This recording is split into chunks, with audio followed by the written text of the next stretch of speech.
What's up with it, Yoshi?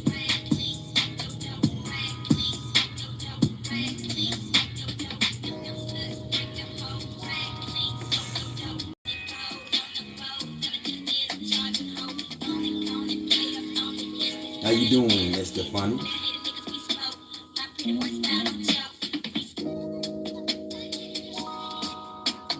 Gotta get a few more people in here, and then I'm gonna go to talking for y'all.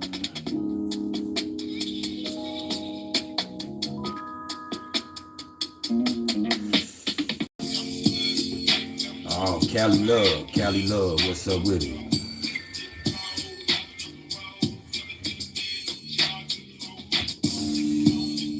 I was in Cali this summer.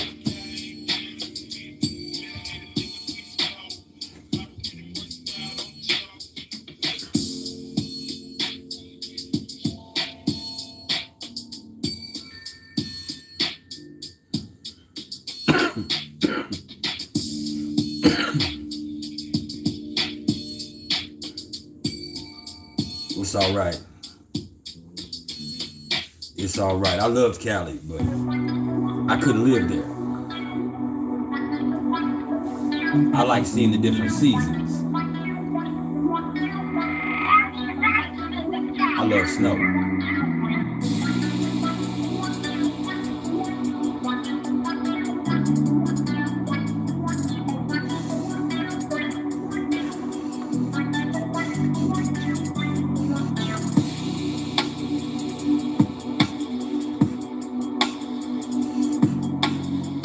So,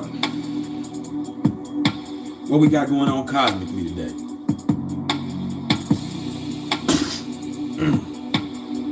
See, one of y'all already on that bullshit. You know I'm allergic. Anyway, today, we got the sun at about 2 degrees of Scorpio right now.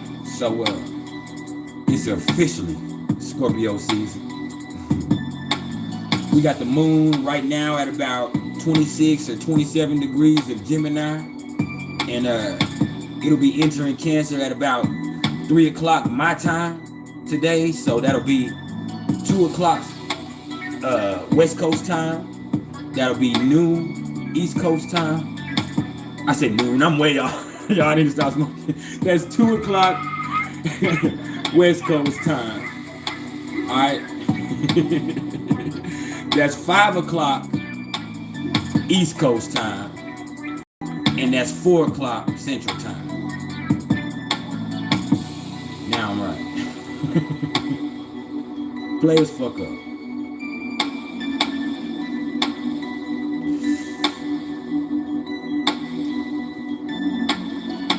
We got Mercury at about 14 degrees of Libra. So, that's conjunct my ascendant. We got Venus at about 19 degrees of Sagittarius. We got Mars at like 26 degrees of Libra right now. We got Jupiter at 22 degrees of Aquarius right now.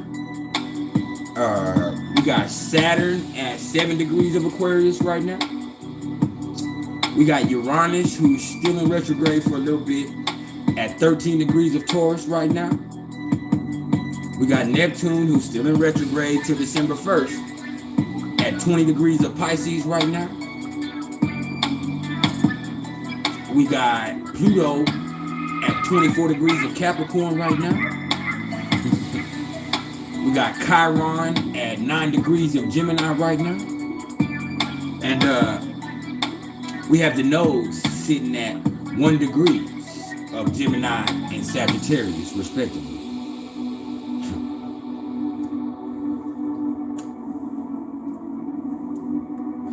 But all that shit is really irrelevant.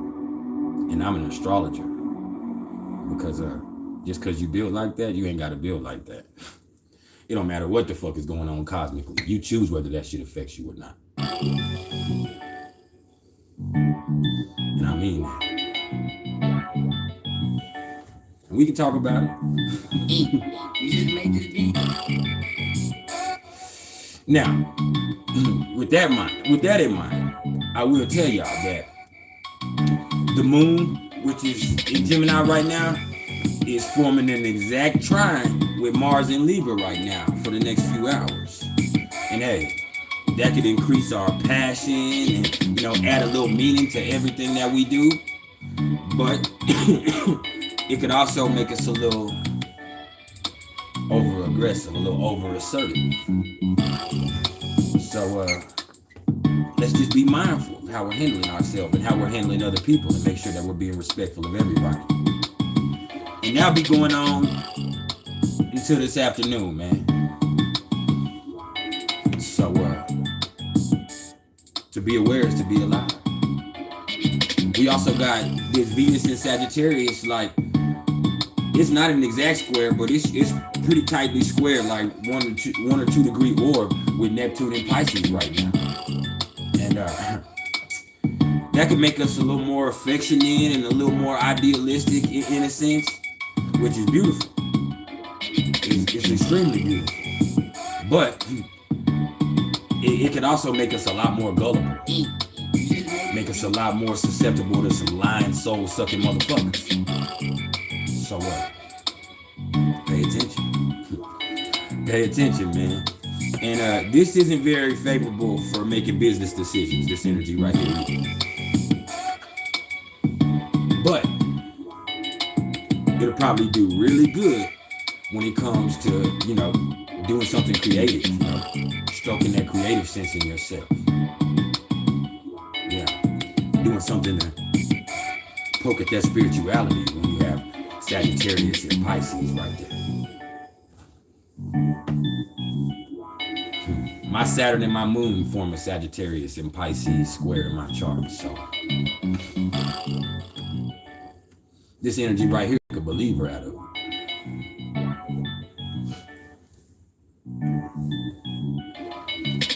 I'm here for the next couple of hours to ask any questions that y'all might have. I got a couple of Vedic methods that I'm going to teach y'all that you can incorporate into Western astrology here in a minute. And we just gonna vibe, man. You know how we do. So, if you got them, light them.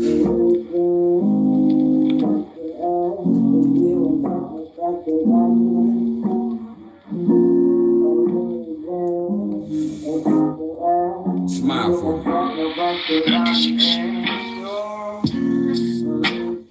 So, I'm gonna give a shout out real fast because I had somebody ask me the other day which astrologers that I fool with, whether it be in life or whether it be here on YouTube or other platforms. All right. And there's a lot of people I fool with. All right. And I'm gonna say this first too. I'm gonna let y'all know that I respect everybody. I'm not gonna hate on anybody. Just because you don't do what I do doesn't mean I have to knock you. Okay? Just because I feel like your knowledge is different than mine doesn't make it less than mine. And I've had to learn that. And it's hard.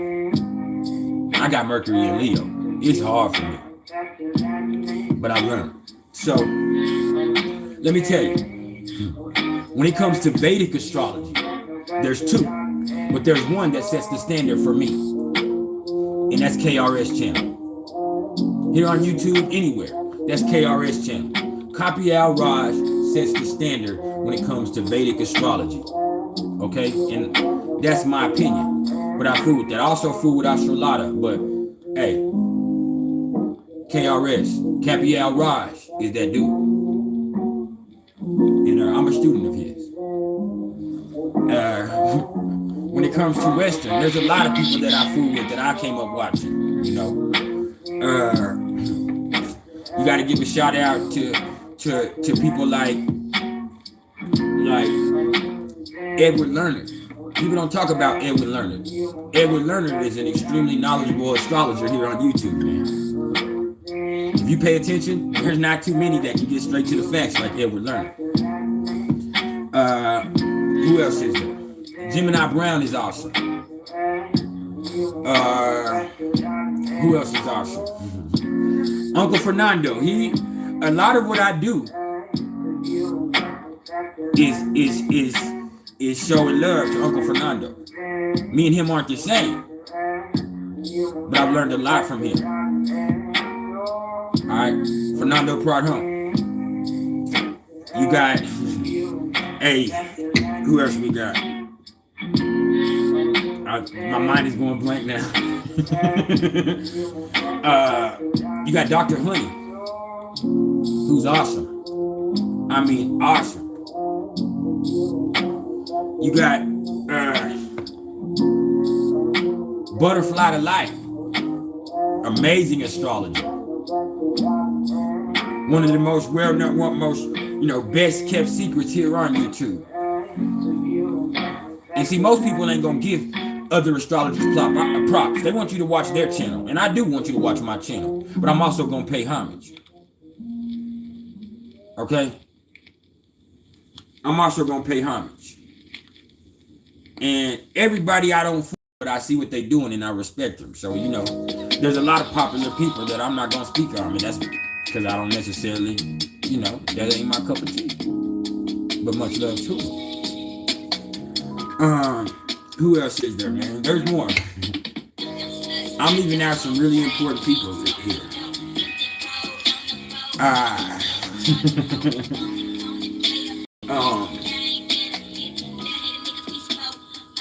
It'll come to my mind in a minute, man. It'll come to my mind in a minute, y'all. What's up, Chrissy? But there's definitely some other astrologers that I really fool with. And then there's some that I don't fool with, but I wish them nothing but the best.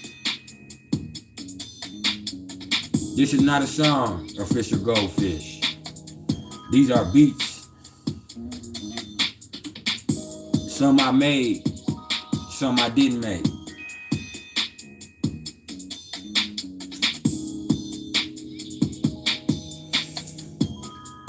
Some are samples that you're hearing that are mixed into beats.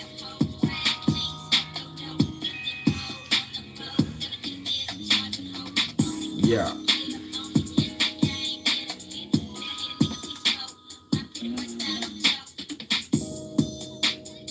No, I don't have SoundCloud, man. I used to have a real record deal with a major distribution company, but I stopped doing that. I got dropped from that, and then I don't do music anymore. That's not what my path is. All my music is kind of my personal thing. I do this.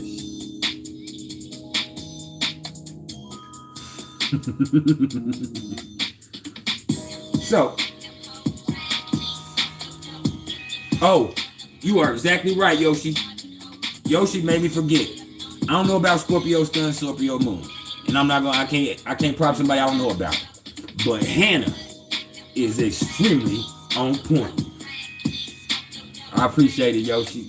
But Hannah, I love Hannah to death. Matter of fact, Hannah took one of my pictures and put it in one of her videos before I ever did a YouTube. And that kind of gave me the courage to start putting myself out there more. Because despite all this bravado y'all see, I'm still a Cancer, I'm still a Pisces moon, and I still got Pluto in the first house. So I'm very shy. I'm very shy. That's what's up, Tommy. Shoot me some music, Tommy, and I'll check you out, man. Shoot it to my email, mr.turner1300@gmail.com, man.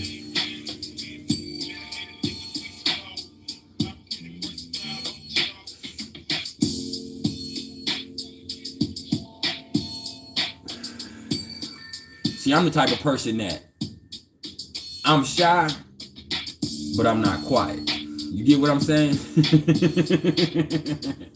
I'm shy, but I'm not quiet, because once I come out my shell, I'm a damn fool. You feel me? So,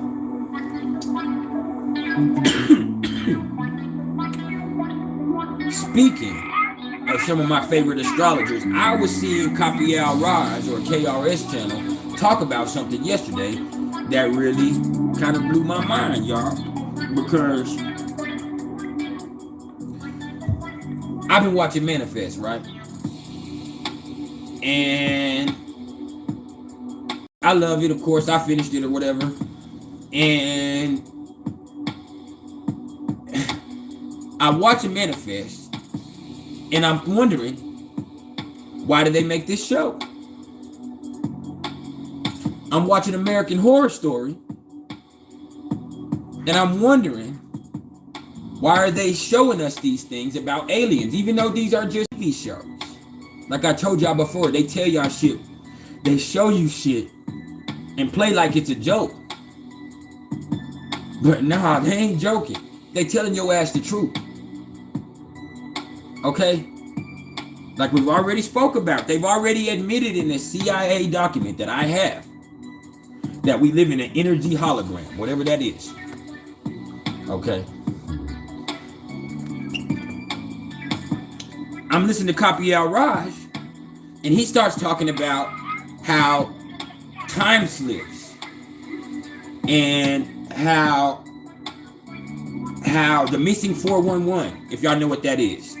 The missing, and if you don't, I'll give you a quick little overview. The missing 411 is cases when people are out in, hiking on trails, or experienced hunters, or families that are just out hiking, and they'll see and one of the members of the party will just disappear. I'm talking about 5 feet away, 5 yards away from the whole crew, just disappear. And then sometimes they never appear, and sometimes they'll appear miles away, in a place where nobody knows how they got there, in a time frame that there's no way they could have got there.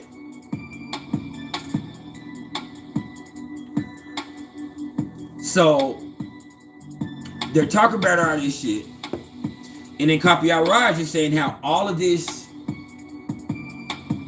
ties into Pisces, the Pisces sign, and how he's just now coming to the realization that Pisces isn't, for Vedic astrology, Pisces isn't just about spirituality and music and art and the hidden in the 12th house and being alone and meditation. But it's also about, the mystical. And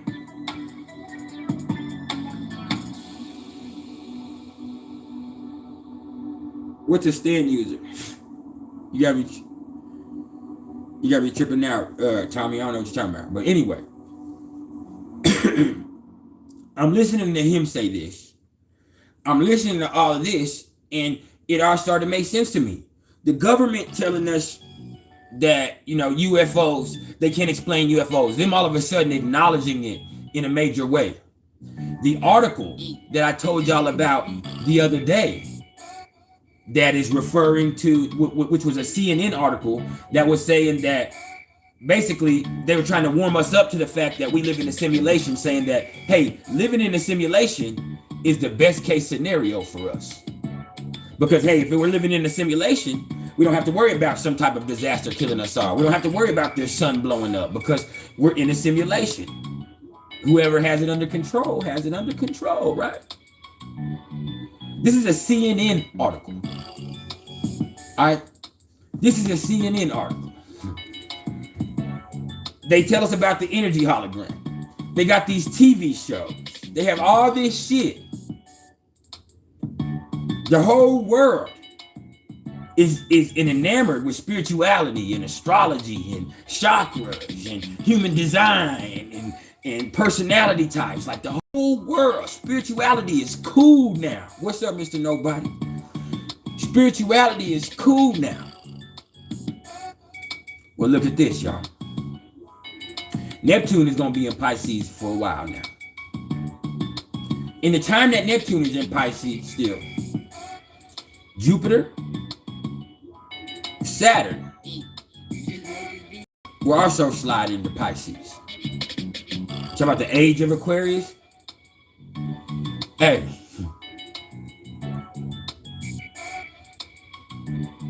When I tell you that the world is going through a spiritual awakening, when I tell you that something is about to happen that is going to transcend the physical,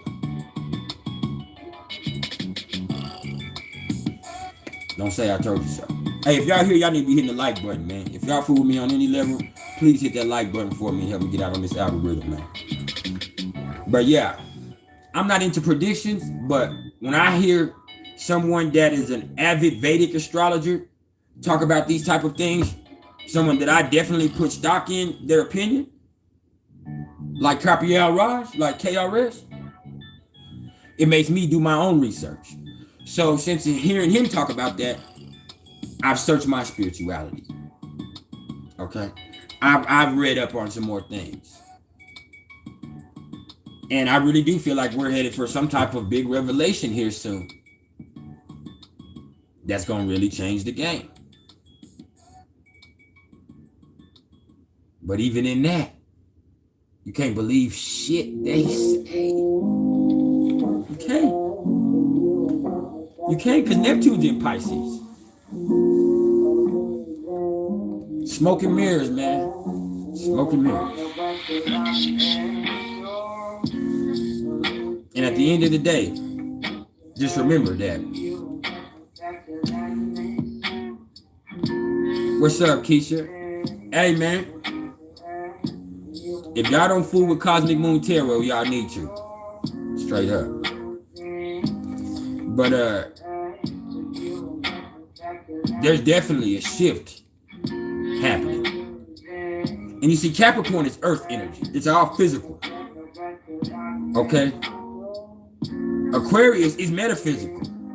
Aquarius, really in Vedic, Aquarius is known as the higher self of Pisces. But that's a different conversation. However, Aquarius is like electric energy. This is Uranus. This is the internet. This is the network. This is the age of that. Okay? It's the in-between. And then Pisces is the spiritual. Pisces, that's something else. I'm not one for predictions. I'm not one for predictions. But pay attention, man. With Neptune,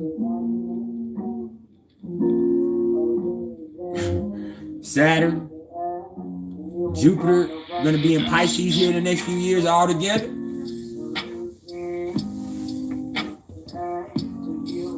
Yeah. And then guess what happens after that? They all hit Aries. Reset. Reset. Reset.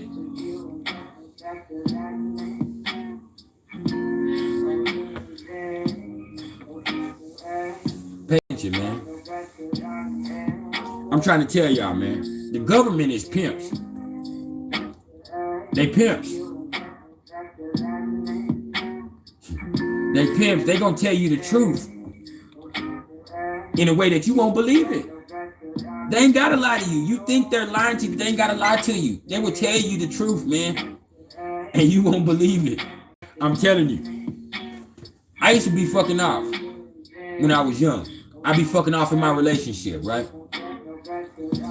And I done told y'all this before, and I come home. And my wife would say, she said, where you been? What's been going on? Why you didn't come home? You ain't been home all night. And I say, shit, I was fucking with some hoes. I was out. Shit, I was doing my thing, man. Y'all see that orb that just flew by? Did y'all see that orb that just went across there? Or am I tripping? But anyway, I used to come home and be like, man, I was fucking with some hoes. I be doing this. And she'd be like, shut up. Go in the room, boy. And I was like, all right. She think I was lying because the way I said it, but I wasn't lying. She didn't want to believe what I said. Or she couldn't believe it because of the way that I said it. Remember, it's not about what you do. It's about how you do it.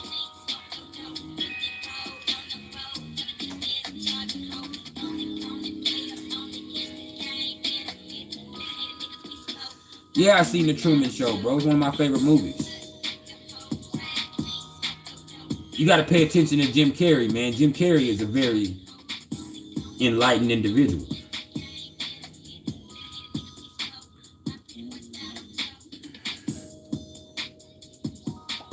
Now, I ain't no huge conspiracy theorist, y'all. I really don't like conspiracy theories. It's hard for me. But when I pay attention to the signs, my intuition, it don't miss. It don't miss. What's up, Chironic Astrology? My intuition don't miss. That's how I guide my life.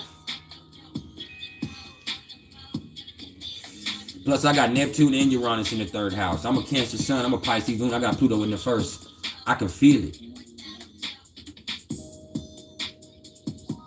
I can feel it. This shit with this bullshit ass sickness that's going around. This shit with this bullshit ass sickness that's going around. The agenda behind it, the fact that it was created in a lab, how it got out, that's beside the fact. The fact that it was created in a lab.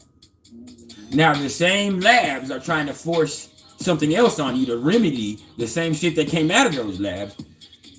It's interesting. The fact that they're acknowledging these UFOs all of a sudden. It's interesting. The fact that I told you, I'm sitting here watching this TV show, Manifest. And I love the show, but I'm also wondering, why did they make this show? Where did they get these ideas from? I'm sitting here watching them do this shit with this extraterrestrial life and the presidents on American Horror Story. And I'm like, oh, y'all telling us what's up, huh?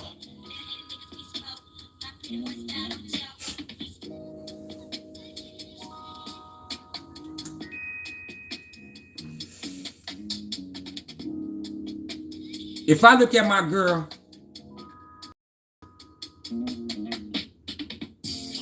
and I say, fuck you, bitch, then I'm being disrespectful. Now, if it's me and her alone in the room and the door is shut and I say, I'm gonna fuck the shit out you, bitch. It's something totally different, ain't it? It's not about what you do, it's about how you do it.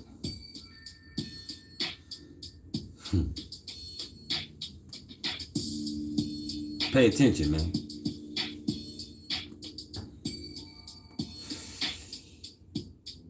We got this age of Aquarius, but I'm telling y'all, in just a year or two, all this shit's gonna be in Pisces.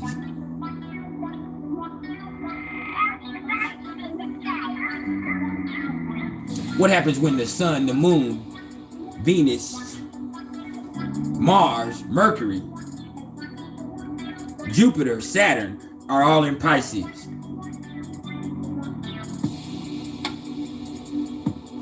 It's gonna happen in the next few years.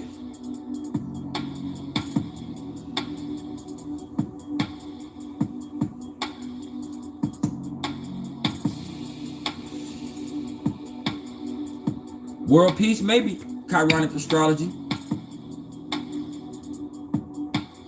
But there is a theory among spiritual people that we are shifting away from the 3rd dimension or the 4th dimension into the 4th or the 5th dimension, or density, whichever you want to call it. That we are shifting away from this physical body. So maybe some discovery happens. Maybe some catastrophic event happens.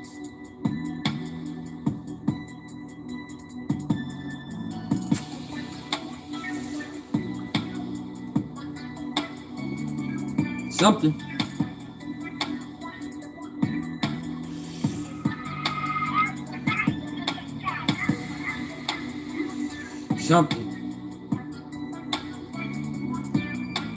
It's too much shit at once. I don't like conspiracy theories, but it's too much shit at once. Period.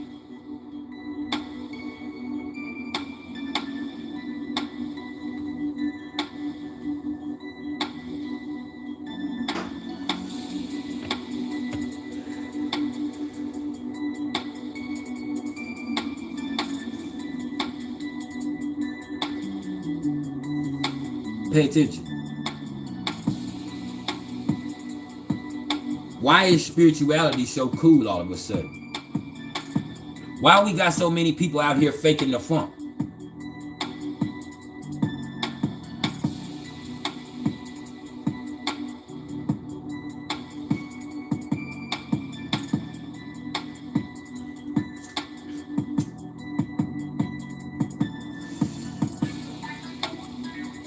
For real.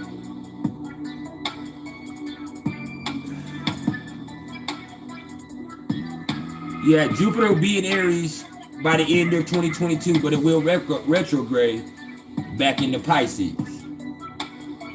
I'm going to be there for it all. I got Jupiter at 22 degrees of Pisces in the 6th house of my natal chart. I'm going to feel it all. That's what I'm trying to tell y'all, is I know what's coming.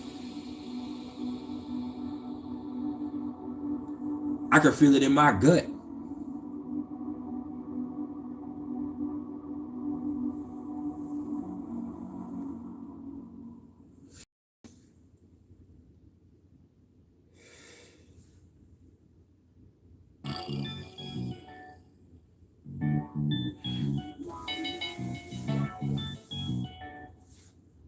Yeah, I got a Jupiter return coming up, right as things are coming together with this and everything.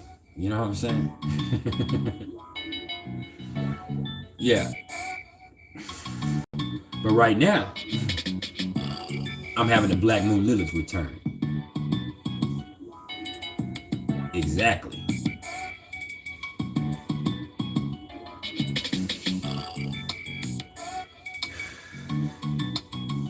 So I might just be on some extra shit.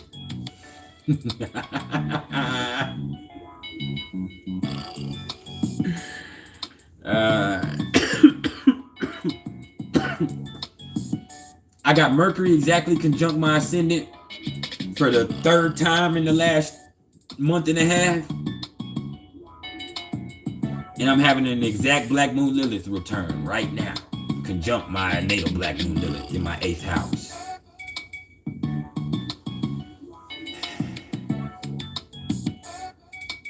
But I feel fine.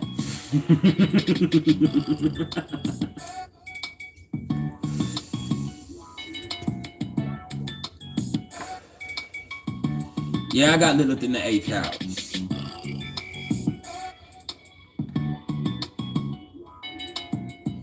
Yeah, I got Lilith in the 8th house. And maybe I need to be careful with the women I'm messing with. Or maybe they need to be careful about messing with me. Hey, man.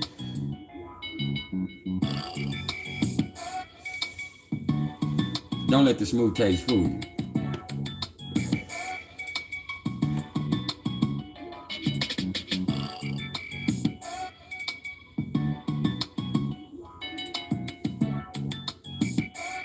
Chironic astrology. I'm having my Chiron is in the 8th house Gemini also. So there's also that. As well as Charlicolo. Chiron's a bitch.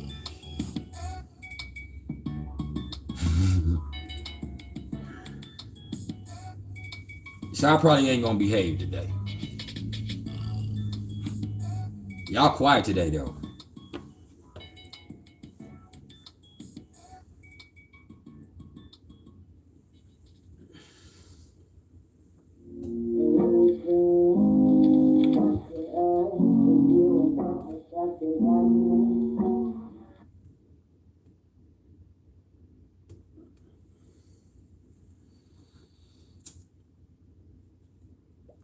So, I got another method I'm going to teach y'all though. And I'm going to teach y'all a Vedic method that you can apply to Western astrology. Okay? And this is both a predictive method and it's a method to try to work with your energies. All right? Yeah, that Scorpio energy got y'all quiet in the motherfucker, man. What y'all talking about, man? What y'all really thinking?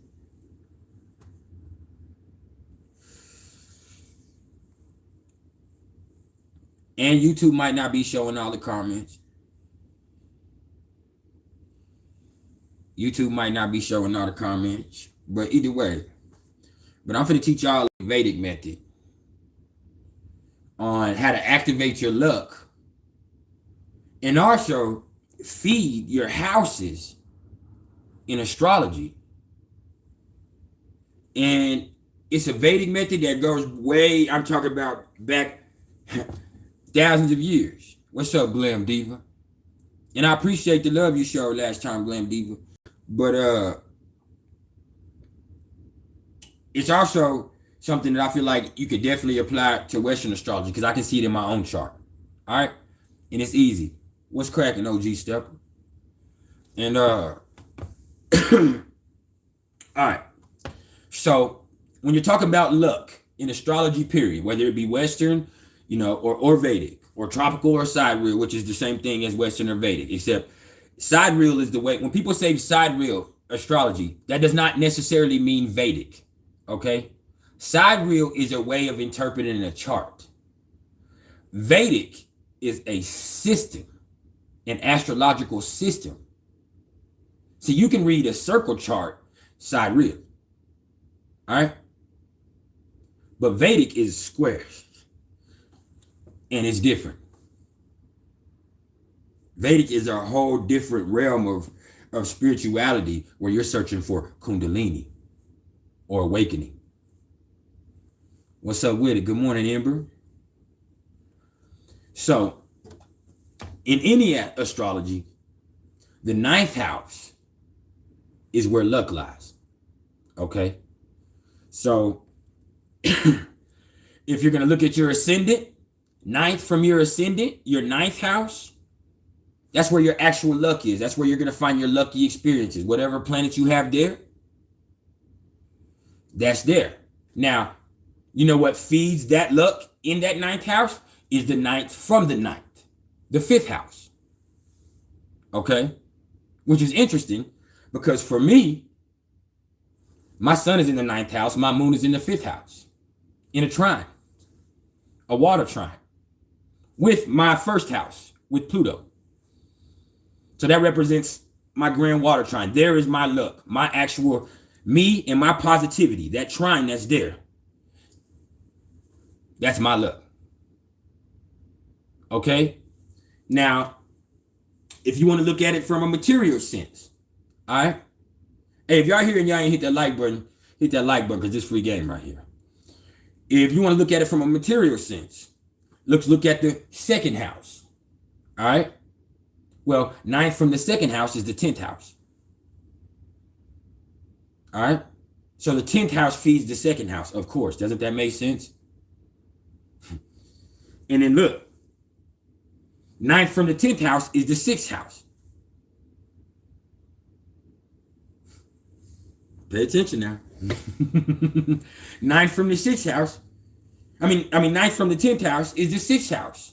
Your job could eventually become your career, or the work that you put in eventually gives you status.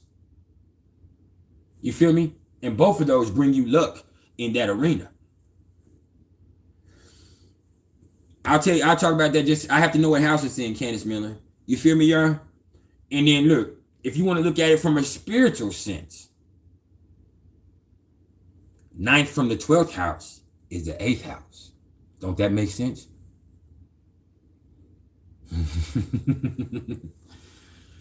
That darkness in that 8th house, it feeds that need for solitude and search for spirituality that comes in the 12th house. And sometimes both of those could be your undoing. But getting through that and those deep and dark experiences will bring you luck in a spiritual sense that you'll never be able to see. Yeah. When people ask me which is better, Vedic or Western, there's no comparison. They're both good for what they're good for. And if you can find a way to incorporate them both together, if you can understand your Vedic placements along with Yeah, if you can understand your Vedic placements along with your Western placements together and understand how they are connected, because in a lot of the times, it's not always, but in most cases, your Vedic placements are just representatives of your 12th house Western placements. It's the parts of yourself that are there that you're not necessarily seeing. You feel me? In Western, I'm a Cancer Sun, Pisces Moon, Libra rising. In Vedic, I'm a Gemini Sun, Aquarius Moon with Virgo rising. Now, that's not the case for everybody. You have to understand that your chart does not necessarily go back a sign. It has to do with degrees. It's like 20 degrees off. And then you can read a chart sidereal with never gaining an understanding of the Vedic concepts of nakshatra, of navashma, of Rashi with the moon, or Lagna, or any of those things, and the other energies and the karma that comes along with them. Okay, because everything in Vedic is tied to dharma and karma. Okay, and dashas and time periods that you're going through in life. Vedic is all about predicting what you're going through. There's so many different layers to it. As I tell y'all, with Vedic astrology, there's layer upon layer of infinitely rich textures. But that does not make it more accurate than Western astrology. It's great, uncanny for predictions, but it's in my opinion that when it comes to character development and personality traits, Western is more accurate. But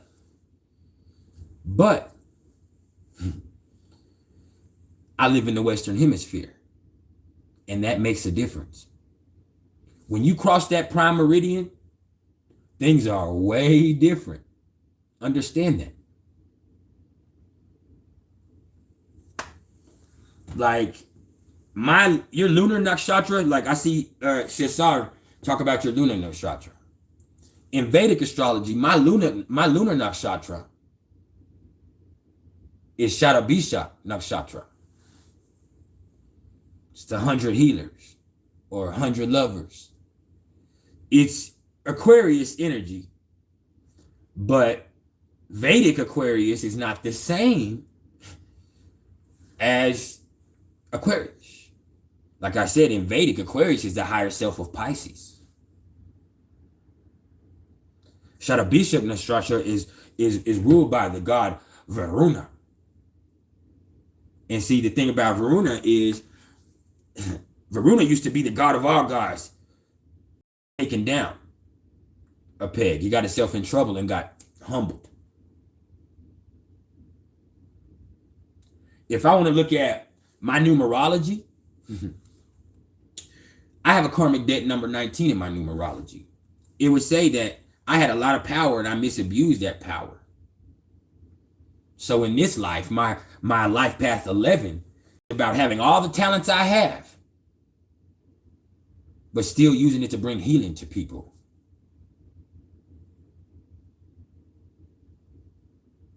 You feel me? So Vedic, you have to look at the karma involved. There's a story to tell with Vedic astrology. However, if you can find it within your spirituality, I have a personality number 1, OG Stepper.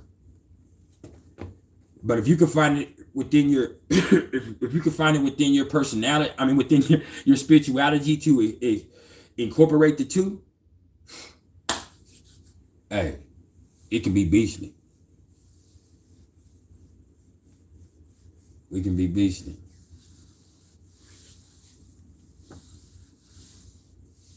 Say, Tommy, I'm the same. I'm Hasta Nakshatra. I'm a 16 degree Libra ascendant. So in Western astrology. And so I'm gonna tell y'all this, in the Placidus system, when you see somebody like myself with the 16 degree rising sign,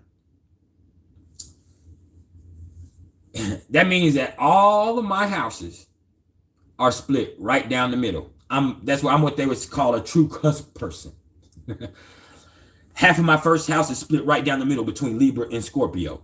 Half of my second house is split right down the middle between Scorpio and Sagittarius. The third house, Sagittarius and Capricorn. The fourth house, Capricorn and Aquarius. The fifth house, Aquarius and Pisces. The sixth house, Pisces and Aries. The seventh house, Aries and Taurus. The eighth house, Taurus and Gemini. You know what I'm saying? And so all my shit is split right down the middle. And it makes perfect sense for my life.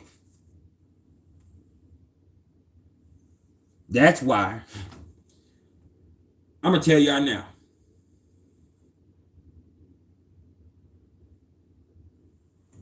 See, that's why we connected, Keisha. But that's why I'm able to see things from both sides of the coin. You feel me? I can show in my life, like I've told y'all before, where my life went from being a Libra rising life to a Scorpio first house life. Come on, I was a cute kid. I was smart. I loved to play, all that shit. I'm still like that. But my mom and daddy were drug addicts. My daddy was sexually inappropriate. I found my mama dead at 13 years old. I was a knucklehead. I was out there living the street life, gang banging, doing everything I could to survive and thrive in those streets, man. It's still hard not to glorify that shit. But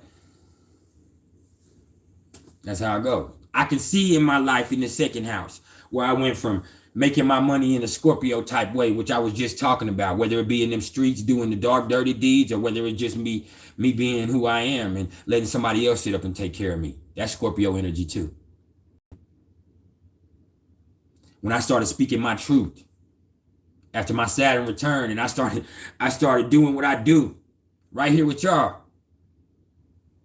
my money started doing something totally different. You feel me? That's my Saturn. After my Saturn return, there's that Sagittarius second house. And my Saturn's in Sagittarius at 4 degrees in the second house.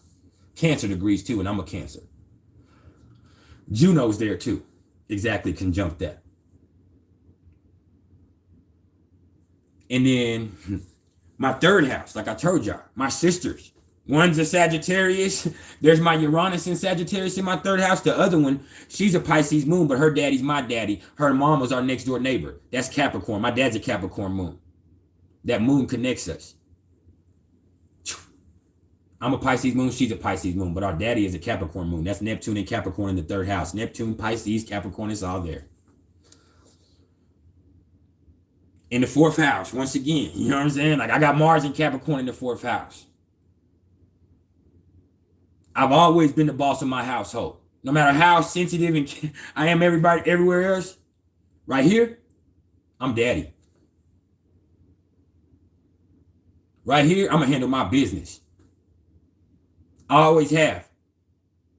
I have Mars there. That means me and my dad, we've always bucked heads. I love my daddy, but he's littler than me.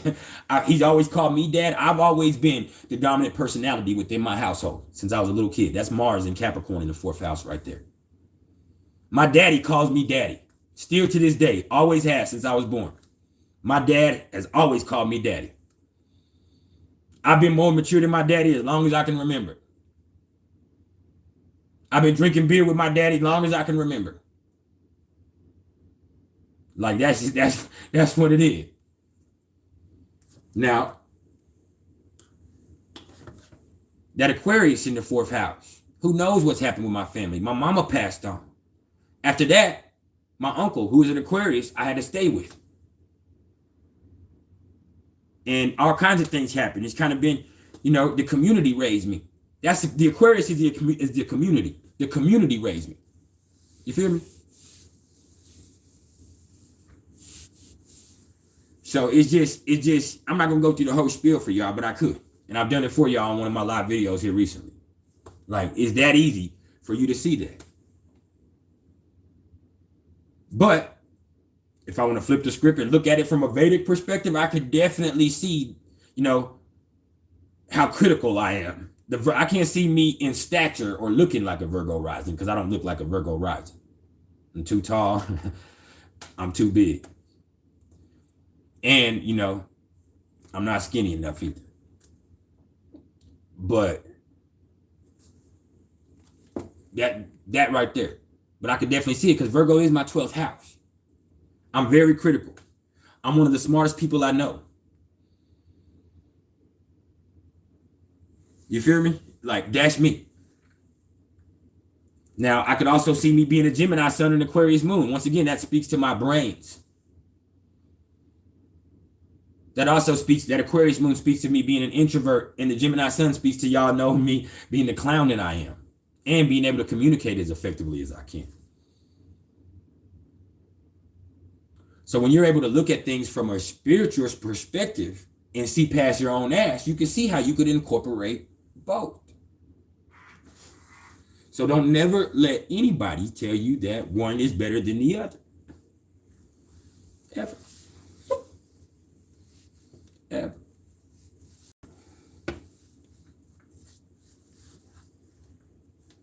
Let me put some music back on. Hold on. Yeah, I got my sun in the night, man. Got them Sag vibes because I care. I love you to death. But I will cuss your ass out.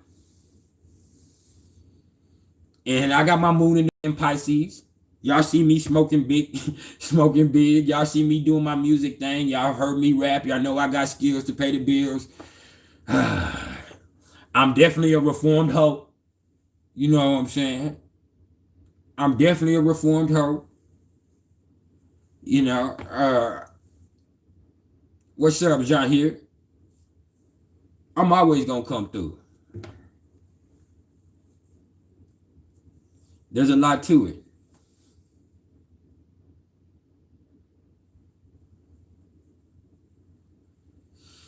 There's a lot to it. I'm reformed, Glam Diva. I'm in recovery because a motherfucker will relapse. I'm hoping that I still got one. I'm at that age. I'm 35. That I'm hoping that I still got one relapse in me at some point here soon, later on in life, because I don't want to lose it and I don't really use it. Let me tell y'all a secret about, maybe it's Cancer Man. I don't know if it's Cancer Man or Mars in Capricorn. We hold out. I'm going to hold out. I'm stingy with this thing. Period.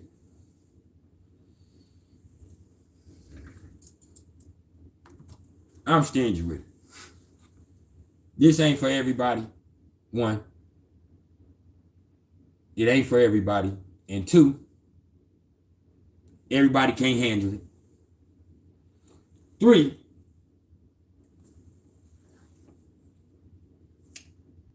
a commodity is not something that you can have every single day.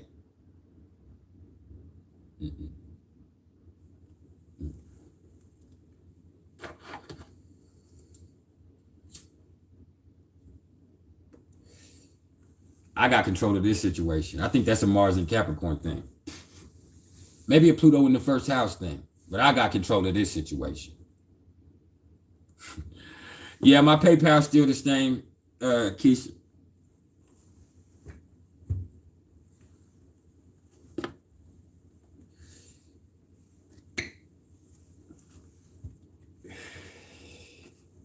You feel me? But yeah.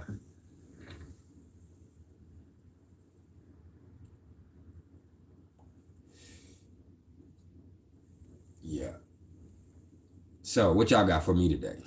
I done gave y'all free knowledge on how to find luck materially, spiritually, physically, actual, you know.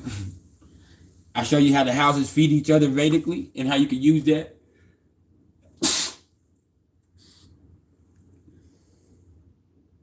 Which one of y'all's on that bullshit? I done told y'all not to come in here on that bullshit, man. Y'all know I'm allergic to that shit. Fuck around and swell up if y'all keep bullshit.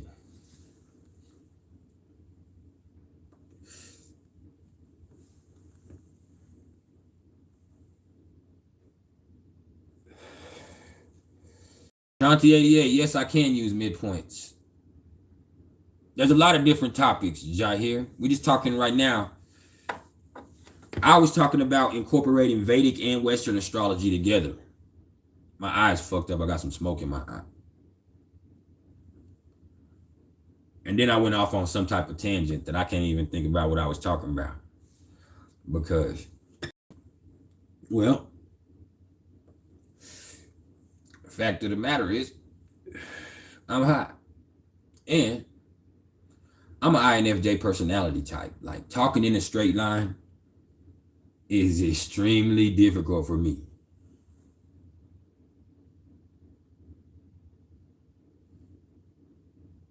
Mr. Nobody, you talking about semen retention or semen retention?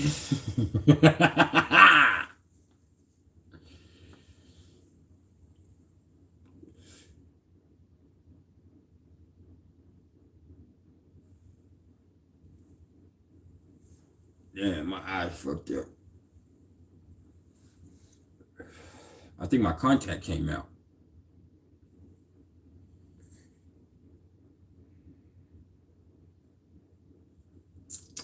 Mr. Nobody said, what's my thoughts on semen retention? Like, hey, what's that? Whatever's clever. Whatever's clever. I'll tell you what, though. I used to try that myself, and I would literally end up having a dream. No matter how old I am, even at this age I'm at now, I would end up having a motherfucking wet dream and just spill it off. I guess maybe I got too much energy in that domain, you know, with my Lilith being in the 8th house, and you know, you got to understand that Lilith is exalted in Gemini. I don't think people realize that. And in the 8th house, it's at home there. Or vice versa.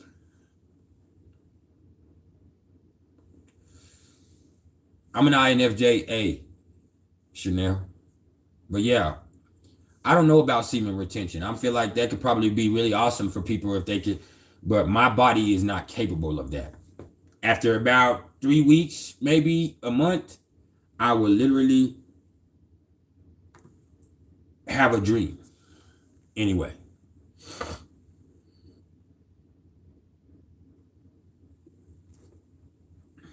Moon Blue said that your Lilith is in the 3rd house, but why do you believe the lies? Because you be lying yourself too.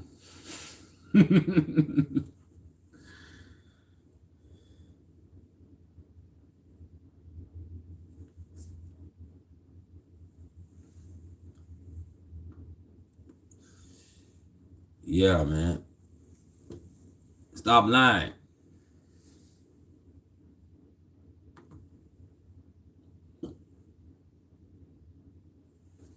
Yeah, Moon Blue.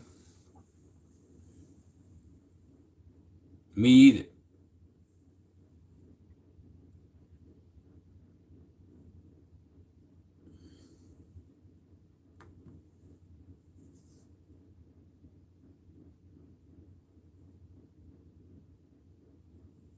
Cesar says, do I fuck with medical astrology? I have, but that's not my realm of expertise. 1. And 2, like, I don't like to put labels on anything. Everybody likes to put labels on everything. I'm pretty much a jack of all trades. And if I don't know, I'll learn. I'll definitely learn.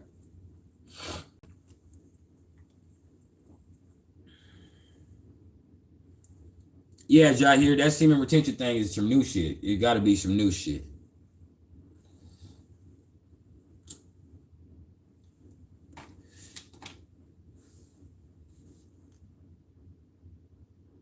Moon Pie. Moon Pie said that their fifth house, Lilith in Aries, has been dying to come out and play. You need to let that motherfucker come out and play before it destroys. It'll burn that whole motherfucker down. You got to learn how to work with that energy. You understand? Like, you cannot repress your Lilith energy. It's not there to be ignored. It's never there to be ignored. Never. Lilith is really one of my realms of expertise. You better not ignore that Lilith energy. Like, then she wreaks havoc on your life. She's not the type of bitch Lilith is not the type of bitch you can ignore. She's a side bitch, most definitely. She's not your main bitch. But hey, you cannot ignore that bitch. She gonna blow up your phone. She gonna come by the spot. She gonna start doing messy shit with your other girl. Lilith is not somebody that you can ignore. And that's whether you're a male or a female. That's not how it goes with Lilith. You got to make that bitch feel included. That's real. Mr. Nobody said Lilith and Scorpio in the second. We already talked about that, man. You want money and the things that you willing to do whatever it takes to get it. Whatever.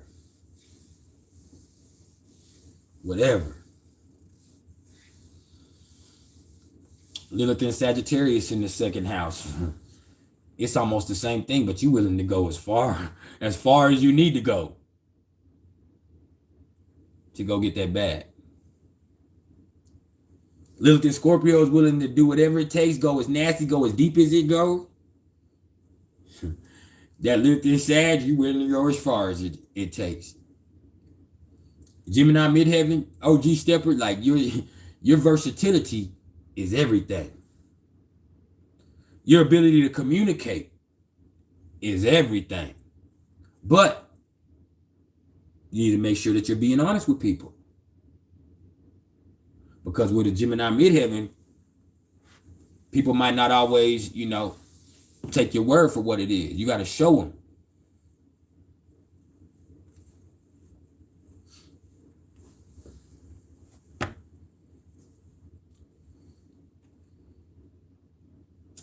Yeah, I know a little bit about human design, but I'm not well versed in it. There's a couple of people that I know that are really into human design that have sent me my chart, and I've had a couple of readings, so I definitely know about my own chart, but I don't know anything about human design to tell you anything about yours.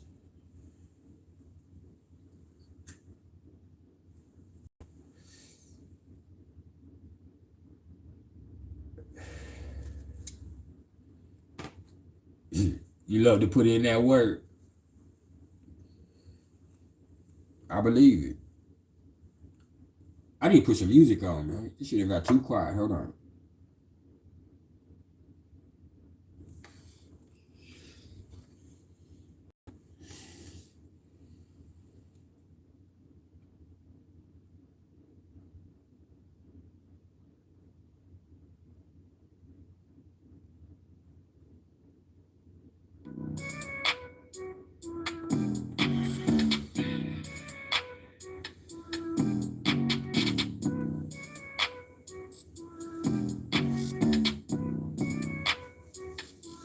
There is no life without music, man.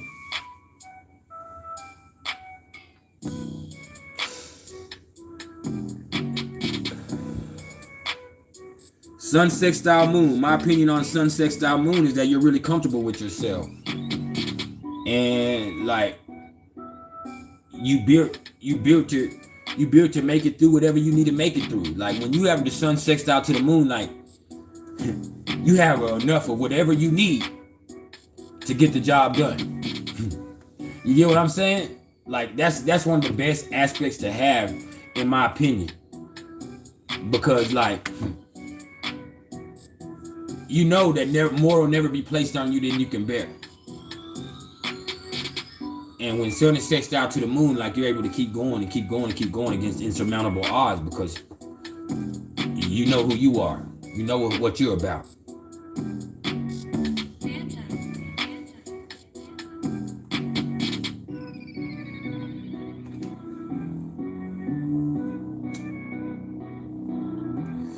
Sun square Lilith.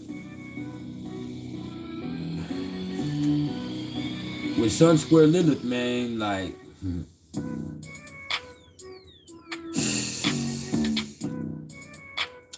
that dark part of yourself, your higher and lower selves are constantly struggling for control of what you're gonna do every minute. Like every second, like you might go left. And the fact that you're able to be in control is really a big up to you.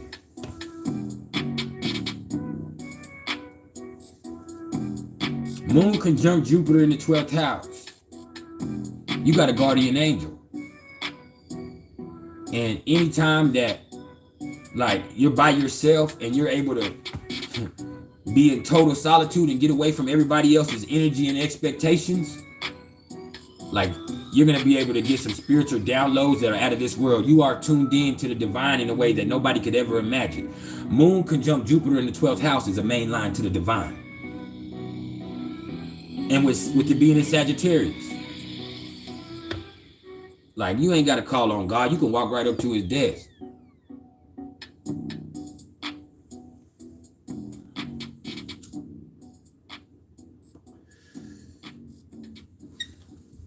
Ninth house Cancer, Lilith. One of your parents. You had some issue maybe with your mom, but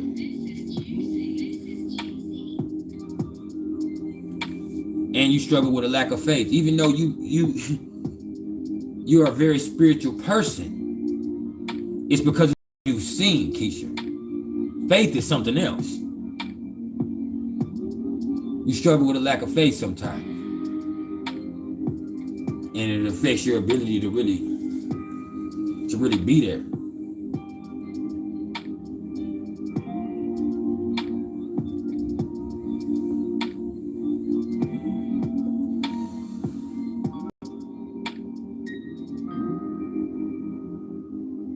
And they said, do I do elections? Cesar said, do I do elections for clients? Like auspicious windows for...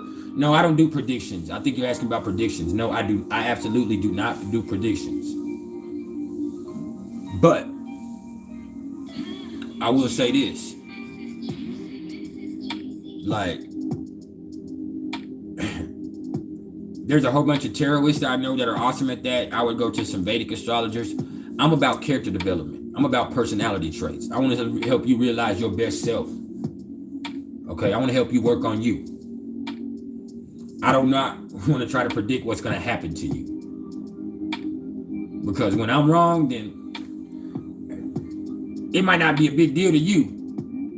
But to me, then it's devastating to my faith and my spirituality. Then I don't believe in myself. So I stay away from predictions. I know about the energies that are encoded in your algorithm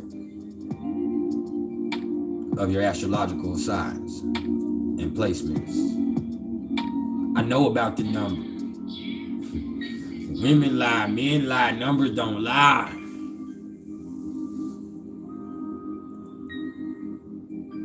Mars square Neptune.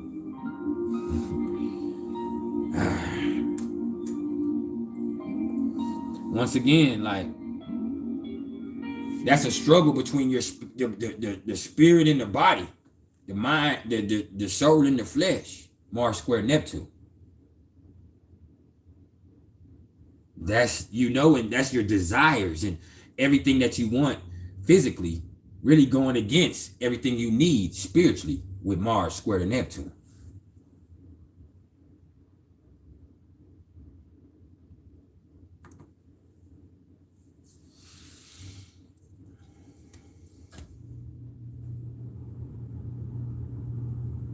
know, for real.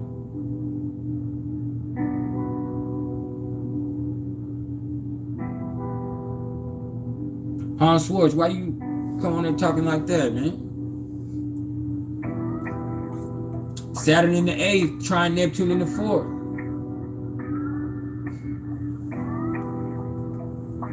That's faith and works. That's working through your emotions and finding change through it. That shit that's deep down in here.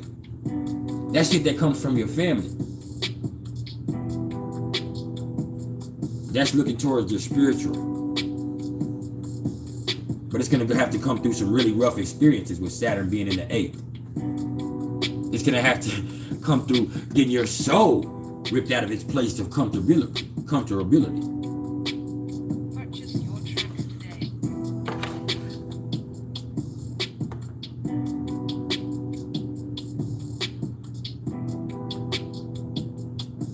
Damn, somebody hit the like button, the dislike button on me. Be alright.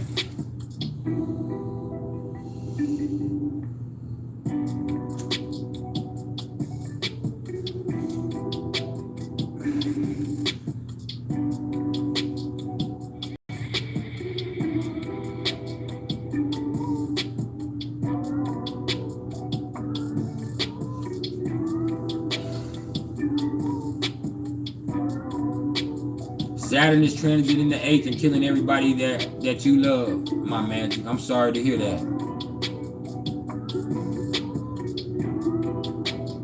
But there's a better you on the other day.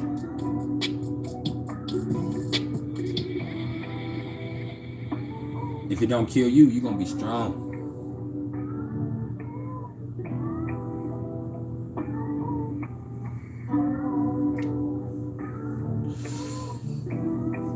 Whoever hit the dislike button, you a hater. I'm just letting you know. I hope you're still here, and I want you to know you a hater.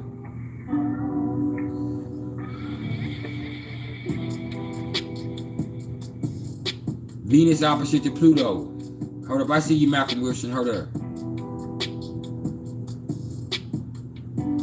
Venus opposite to Pluto, man. You're a master manipulator. Yeah. And love and control and power, you get that shit mixed up. Purchase your track today. You get that shit mixed up.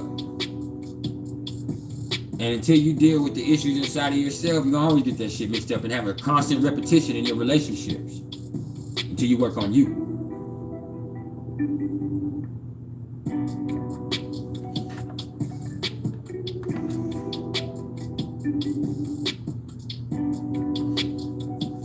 Real. Who do I see? Oh, Malcolm Wilson said Neptune in the 1st house conjunct Venus. Just a very beautiful person. You got a very pleasant personality, man. You're in tune. You care about other people. And hey, your ability to finesse is everything. And then also your psychic ability, your intuition, it's on point. It's most definitely on point.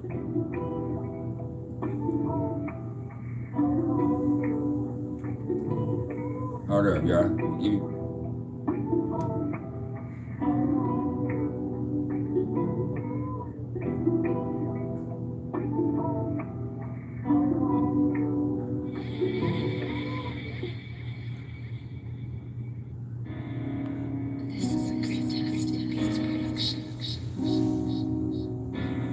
Appreciate it. I'm glad you came across my channel too.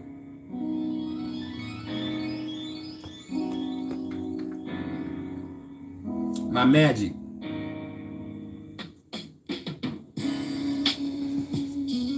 A Scorpio sun arising with Mercury conjunct Uranus in the 2nd. What they think like. Mercury conjunct Uranus in the 2nd house. One, those thoughts are extremely valuable, but there's no way, that's Uranus there.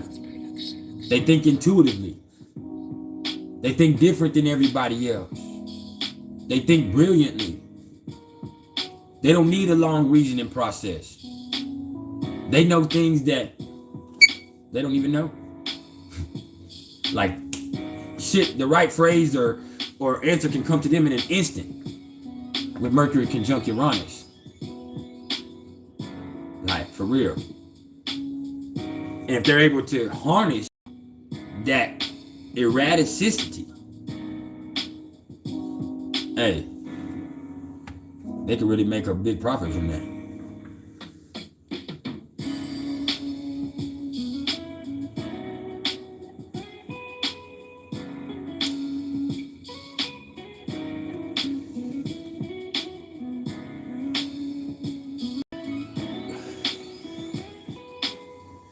No problem. Mercury trine Lilith. Hey, you have dark thoughts, and you're a very independent thinker, and that ain't necessarily bad for you. That's once again one of those cases where you don't need to be at war with Lilith. That's a harmonizing aspect. You need to incorporate that aspect of yourself with Lilith, because there's power to be had there.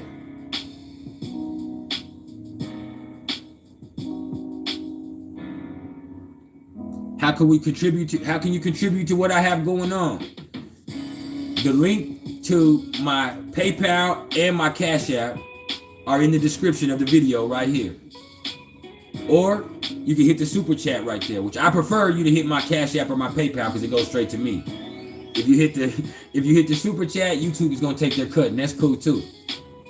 That's more convenient for you. But if I can't really access my Cash App, my cash tag and put it in the link in the description right now. But if somebody wants to tag that for me and put it in, you can see that right there, Malcolm Wilson.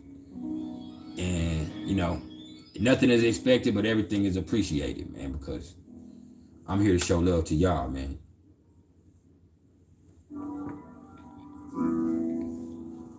And so Mercury and Virgo in the 12th house. Like, with Mercury and Virgo in the 12th house, like, first of all, you need that time by yourself. Like, that is so crucial for you to work out your reasoning process. And like, the way that your brain works, like, it's out of this world. Like, you are extremely intelligent, but sometimes it's hard for you to realize that with it being in the 12th house. Sometimes you don't even realize how smart you are, but sometimes you also don't realize how critical you are. Sometimes you don't realize how much shit you talk with Mercury in the 12th house in Virgo. Sometimes you don't realize how you look at things negatively first sometimes, and you sell yourself short because of that. So if you're able to flip the script on that, be something totally different.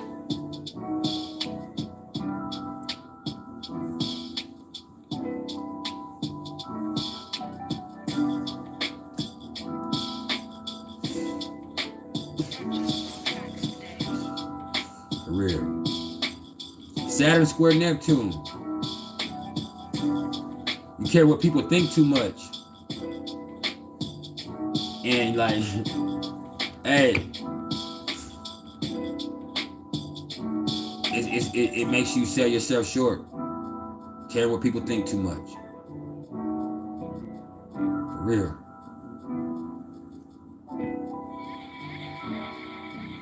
Zahir already said Venus opposite to Pluto. You're a master manipulator. And you get love, power, and control all fucking mixed up.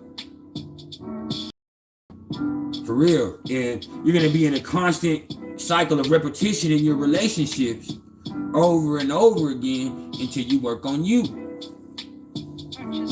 And relinquish that need to be in control of everybody and everybody. And then when you do that, you'll be able to control yourself a lot better.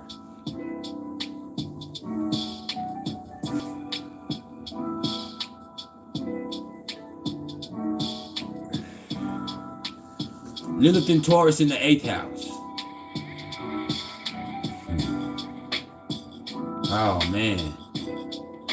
Like money. Once again. Money. Comfortability. Stubbornness. It gets in your way. The dirty things that you'll do in order to stay comfortable. It can get bad. Now, Venus trine Neptune. Venus trine Neptune is the master of finesse.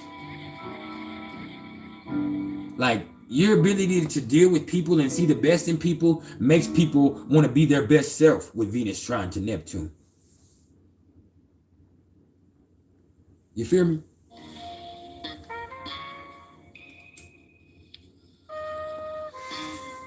And then with Jupiter trine your North Node, if you are chasing that North Node, if you're working on that North Node of yours, then there's blessings to be had. You'll always be blessed as long as you're working towards that North Node purpose. That's Jupiter trine to that North Node. Jupiter's there to bless you and get into that North Node. Capricorn moon in the 4th house. Your ass is mean.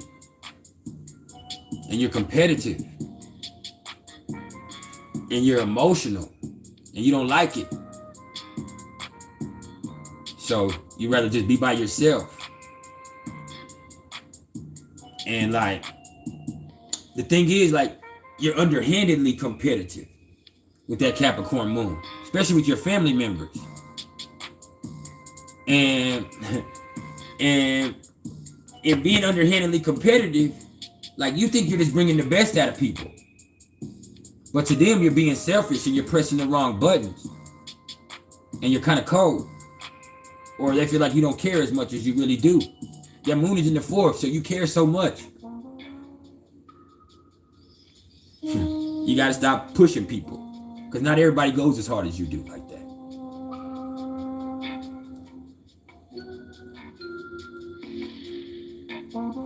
Chironic Astrology said, do I think Virgo risings with Mercury and Gemini appear like Gemini risings?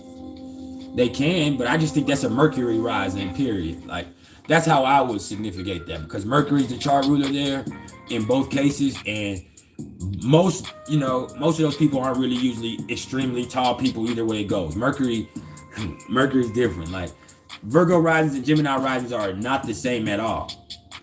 But when you have all that energy right there, I would just call that a Mercury rising. That's a very cerebral individual.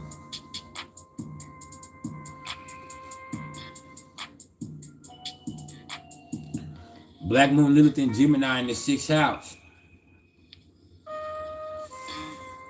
You gotta learn how to sit your ass down sometimes. Because you be doing too much and it's not so great for your health.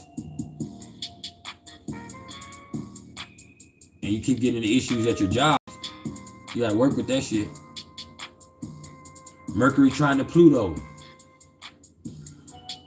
Master investigator. Mercury trine to Pluto. Like, you can't be lied to. Mercury trine to Pluto.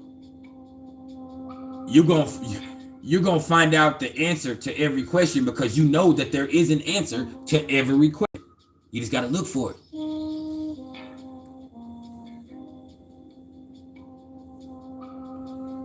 For real.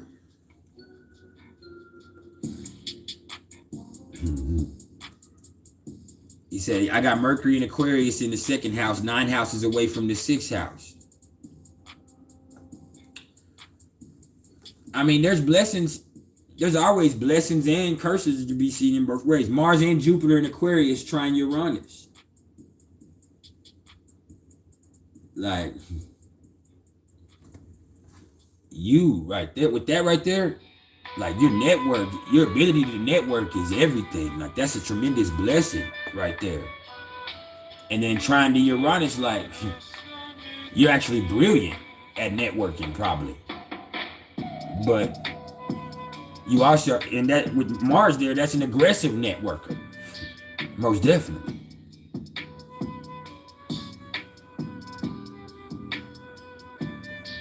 Venus trine to the ascendant.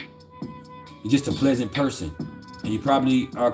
You're probably considered a really cute kid too. And if you can, you know, develop yourself with class and carry yourself with charm and grace, you can develop into a truly beautiful individual as an adult all the way around.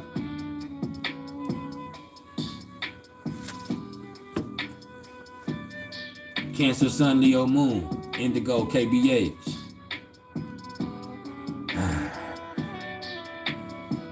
You care, you love everybody, but you also need to be the star of the show. Like you ain't no background type person. And as long as everybody's showing you the respect and love that you deserve, you're gonna be down with everybody like full flesh, especially your family. But the one thing you gotta make sure of is that you're not doing shit just for the show with that Leo moon. Make sure you're not just doing shit for the show or just because that's what it seems like that's what you're supposed to be doing. Okay? Do things that you really care about doing.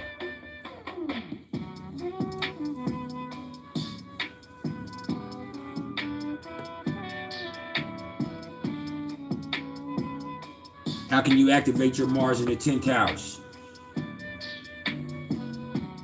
Do both, my magic.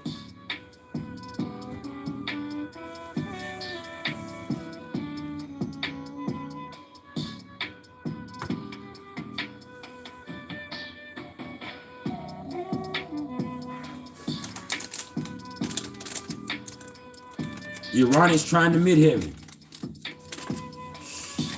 Where with Uranus trying to the midheaven, like you value your freedom more than you value status. Like you value your freedom above all else. But because you're so brilliant, you're usually going to get put into positions of leadership or status either way it goes. Okay, and then with Uranus there, you might change a lot before you ever find your niche. And whatever your niche is going to be something that's from left field.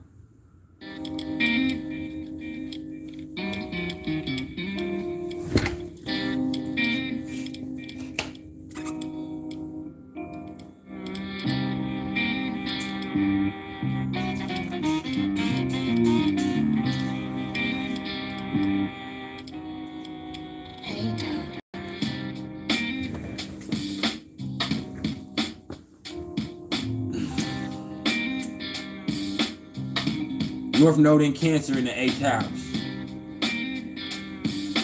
You got to start caring. You have to allow yourself to care, even if it doesn't feel comfortable for you. And with your North Node being in the 8th house, you're going to go through things. And that being in Cancer, you're going to go through shit in this life that's going to make you care.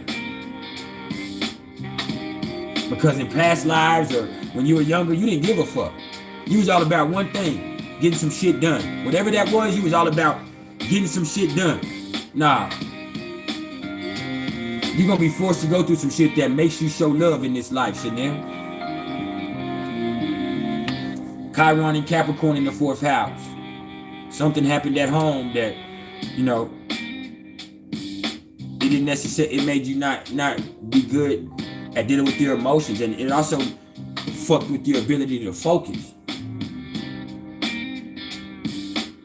Somebody made you feel like you weren't shit when you were a kid, when you in your household when you were younger, Kingdom, with Chiron and Capricorn in the 4th house. But the thing is, you're gonna go through some things in your life that show you that you a boss. And in you coming into your own, and the way that you're able to handle business and get things done, it's gonna show other people how to get shit done, and it's gonna bring healing to them.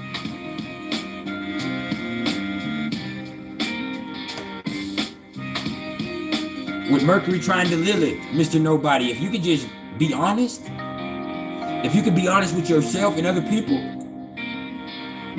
you can harness that Lilith energy to really work your jelly and finesse your way to anything that you want. Jupiter Cancer in the 9th house. Jupiter is exalted in Cancer. My Cancer sun is in the 9th house. That lets me know that You're a spiritual person, man.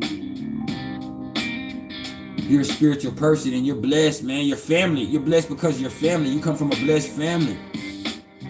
And you're also blessed because you care. And as long as you show people that you give a fuck, you're going to keep continuing to be blessed in a humongous way. And with being Cancer in the 9th house, the whole world is your home. It's not just your house. You're at home with the world.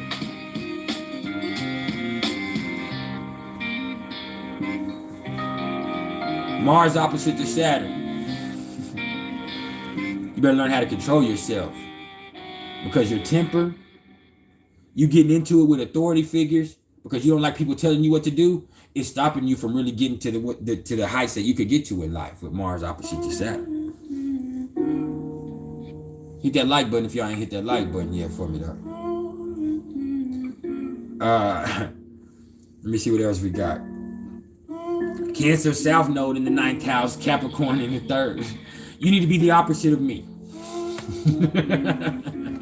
You need to start thinking about, you need to stop. If you have any codependent tendencies, first of all, you need to let that go.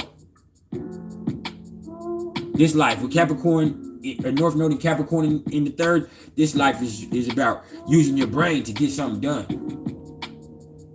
Okay? It's time to stop wondering about shit and actually start doing shit. You hear me? Sun square Pluto. Sun square Pluto. Once again, you're very powerful. But you sell yourself short. You don't trust nobody. You think people are out to get you. But the truth of the matter is you're at war with yourself. So until you work out those deep inner conflicts with Sun square to Pluto, it's going to be rough for you. But when you do, you'll come into a power that few will ever be able to realize.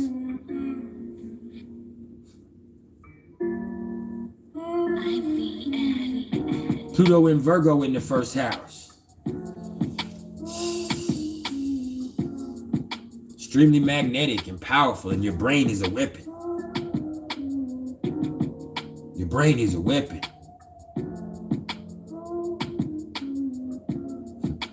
You decipher shit like you can cut through the bullshit like none else. But sometimes you get so caught up cutting through the bullshit that motherfuckers slip right past you with some extra shit. So be careful with that.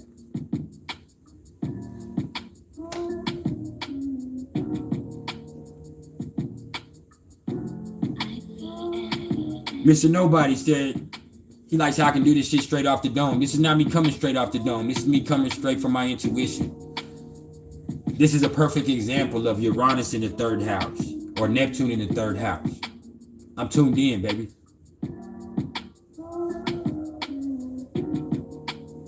All I'm doing is giving you the facts. Maybe straight from the records themselves. Yeah, it's not thought, it's felt. If I started thinking about it, I would fuck myself up. I would second guess myself. I'd get confused. See, I'm all water. If your North Node is in Cancer in the 9th house, that means you need to get a lot more like me. I'm a Cancer Sun in the 9th house.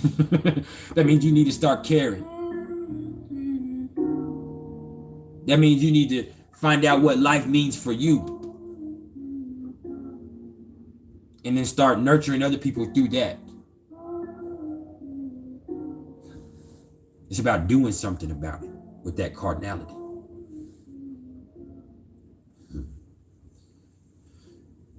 But what I was saying is yeah, with me, when I think about things, I overthink things. I start overthinking. When I'm able to sit here and put myself in position and just allow myself to be tuned in, then it flows naturally. And I'm confident that I'm telling you things that, that's why it's quick.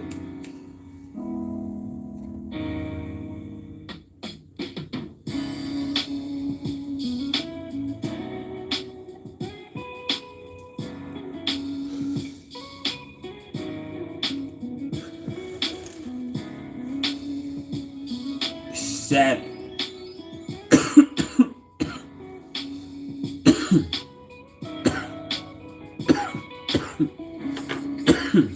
Hold up, I got you, Keisha. Yoshi says Saturn ascendant Rahu in the 10th house in Vedic. That lets you know that you need to put your feelings to the side. This life here is about accomplishing something for you. That's what that means with Vedic. It's your Saturn ascendant and Rahu in the 10th house. Like you made to be a boss. You are the authority. And once you can break out of that 4th house comfort zone, you will come into that. Your Saturn, your ascendant can't be in the 10th house. I don't know why I just said that. I didn't see that. Your Saturn and Rahu could be in the 10th house. Your ascendant is the 1st house cusp. Pardon me, I just saw that.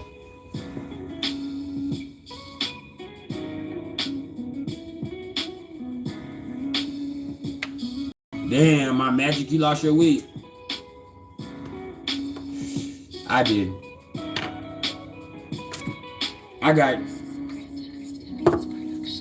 shit everywhere. That's sour diesel.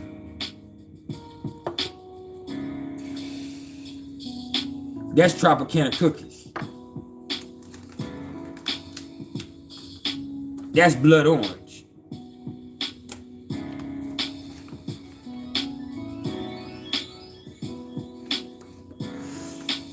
This is some sativa moon rocks.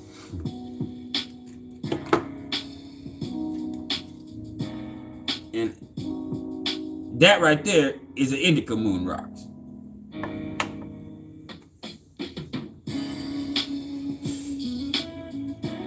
I smoke more than Snoop.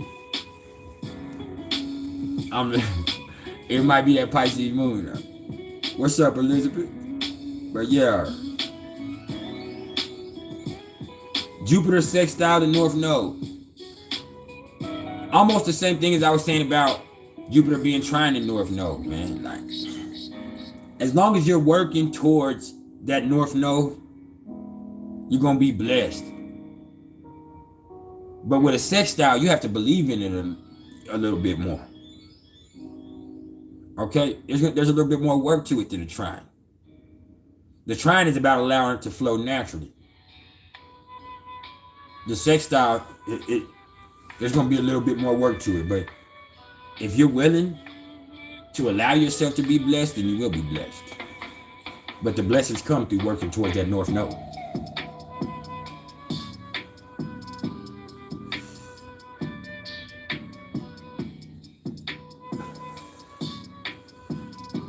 Lakim Ra, House of Intuition.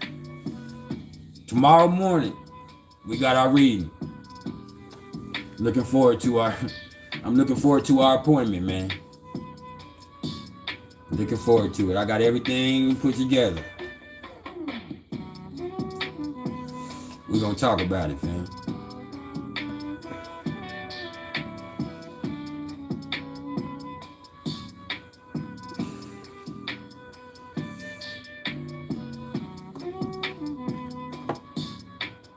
Hold up. Malcolm Wills, no, Jupiter sextile to Uranus.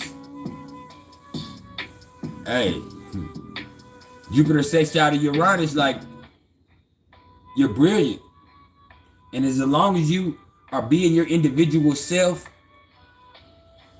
there's blessings there also. Okay?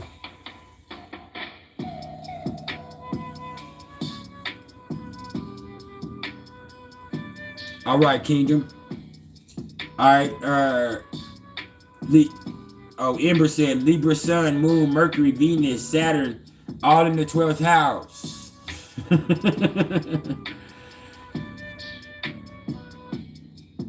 That person right there compromises too much. They gotta learn how to be decisive right there. Because while all that shit is there, and it's great to be diplomatic and to be objective and to be able to want peace and balance and harmony, when I see all that energy right there in Libra in the 12th house, I see a doormat. Don't be that. Don't be that.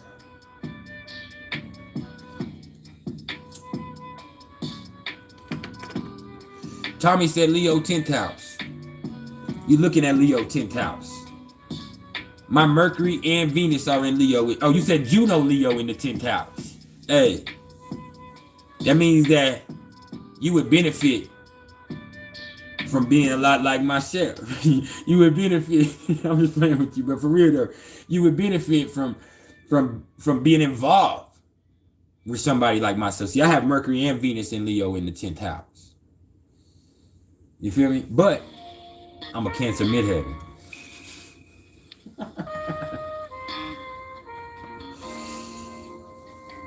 Jupiter trying to Pluto. Hey, you're blessed. As long as you're working on yourself, as long as you're not going backwards, you're blessed. Extremely blessed. CK made it. For real. Hey Keisha, I can't answer you about the reading. As soon as we get done with the live, we're gonna talk business about the reading. Alright?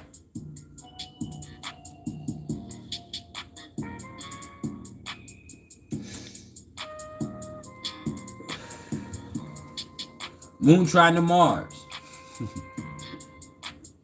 You're a very emotional and passionate person. And as long as you're not letting that passion run away with your whole being, you straight. But that's much easier said than done, because you are passion personified right there.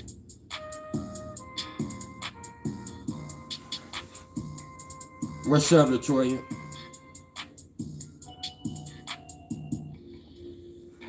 Vesta in Leo. Vesta is the eternal flame. Vesta is where you have extreme focus.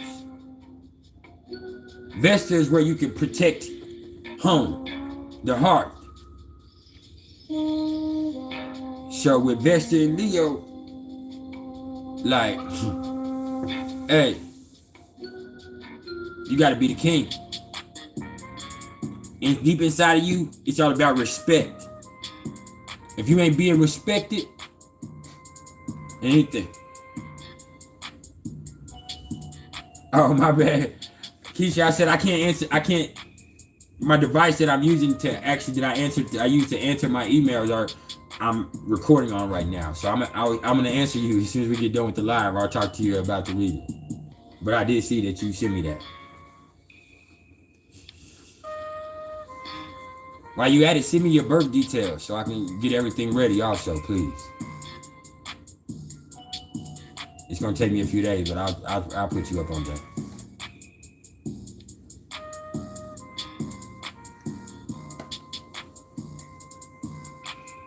Mars trine to the ascendant. You're stronger than everybody that you know. But sometimes your assertiveness can be taken the wrong way sometimes. It's a trine, it's a good thing most of the time. But sometimes you can just do too much, and sometimes you're a little too pushy on people. And not everybody likes to go as fast as you. Not everybody can handle as much as you can handle with Mars there. Just remember that. Okay? Because you got a lot going on with that fire, man. Venus trine to Neptune. I think I answered that already. Like, that's finesse.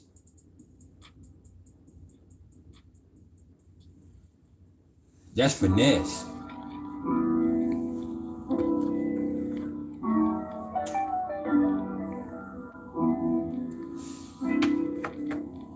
Venus trine to Neptune, man. Like, when I see Venus trine to Neptune, I see somebody that brings the best out of people, because you believe the best about everybody. And because people see that you believe the best about them, yeah, sometimes you might end up being a sucker for a sob story. But more often than not, people want to be their best selves because you believe the best about them with Venus trine to Neptune. So that's a beautiful aspect to have.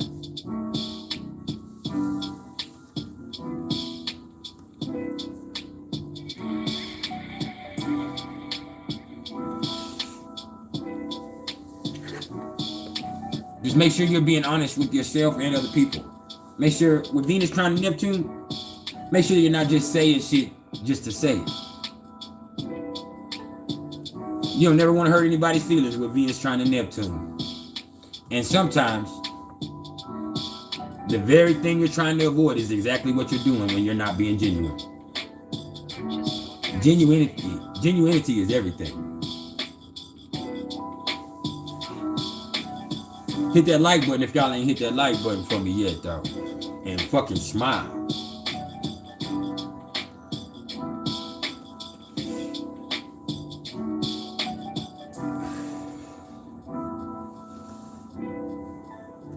We're going hard for like 45 more minutes till 12:30, man.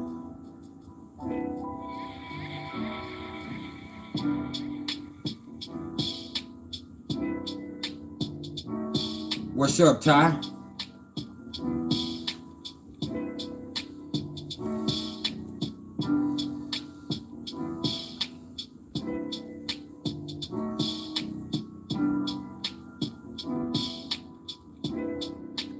Purchase your tracks today. People can't handle the truth, Mr. Nobody. Sometimes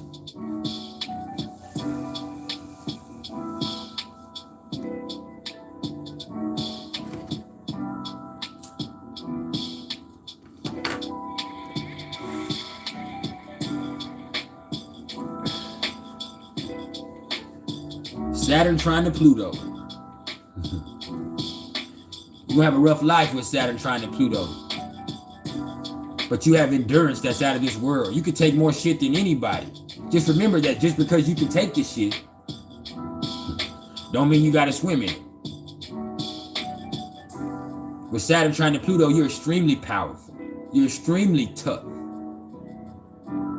But just because you're tough, don't mean you gotta run your head against the wall. When you can harness that laser focus and that power with Saturn trine to Pluto, hey, you're a force to be reckoned with.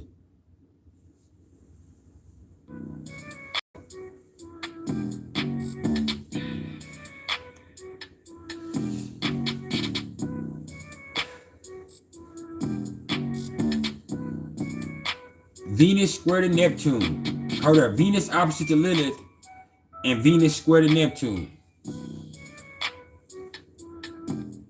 First of all, with y'all hit me with a whole bunch of shit real quick. Let me see y'all shit. Oh, Latoya first said North Node in the 12th house. Like that's about going towards your spirituality. You kind of got to with North Node in the 12th house. You got too stuck in this reality. You work hard and you live a job and you got too stuck in the mundane and the day-to-day, the day-to-day. Nah. It's about having experiences that's going to bring you up out of that. And it might not be the most comfortable because it's going to take you to a place that, you know, you've been trying to get away from.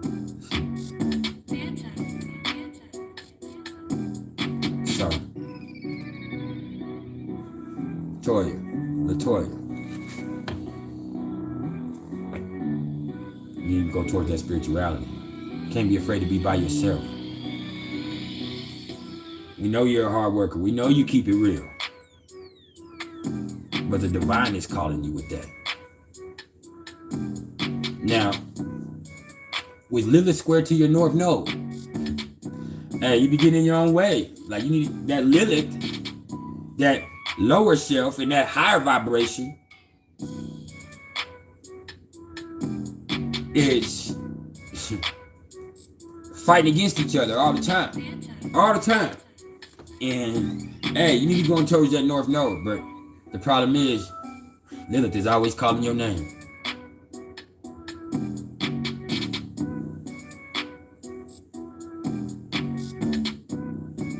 Venus opposite to Lilith. What you like and what, you know, that's a classic.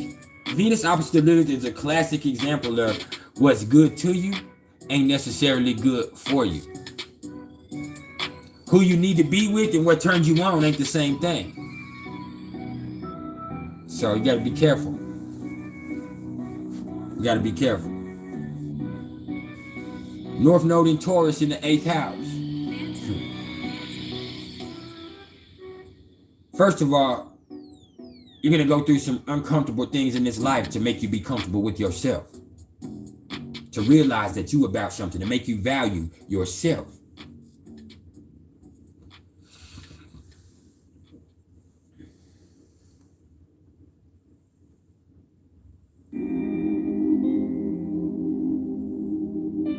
Mars square Saturn. That temper and that need to go by yourself, like that causes issues. That issues with authority figures. You not being able to deal with people telling you what to do. You not being able to handle constructive criticism. It's getting in your way. Venus square to Neptune. Somebody's not being honest with each other in their relationships with Venus square to Neptune. With Venus square to Neptune, you have a lot of artistic abilities, but this is not necessarily meant to be a life as an artist for you. So it's confusing. Some other type of outlet for that.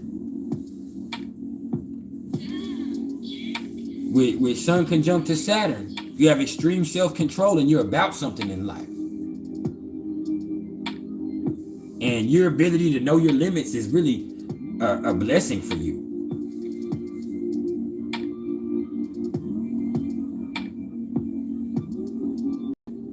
Pluto and North Node in the 11th house, Malcolm Wilson. You just need to make sure you're surrounding yourself with the right people.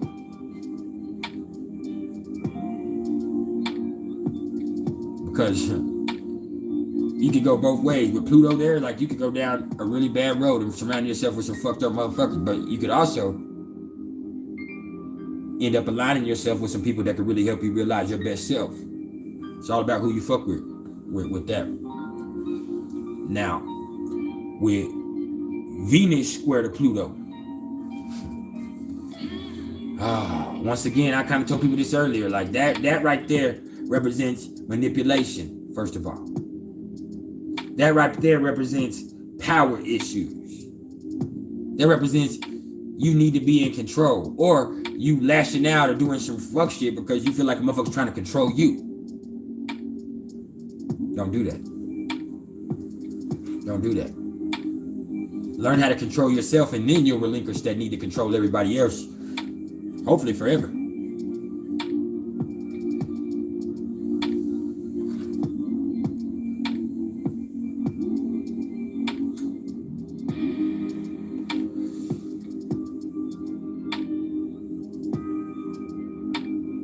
Uranus and Scorpio in the 1st house.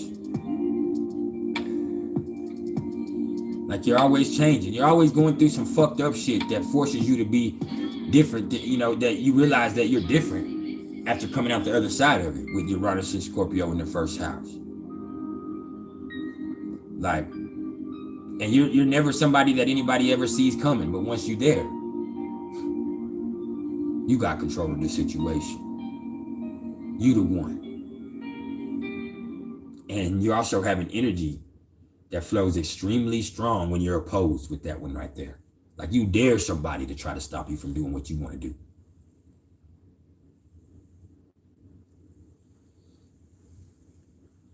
Now with Mercury square to Pluto.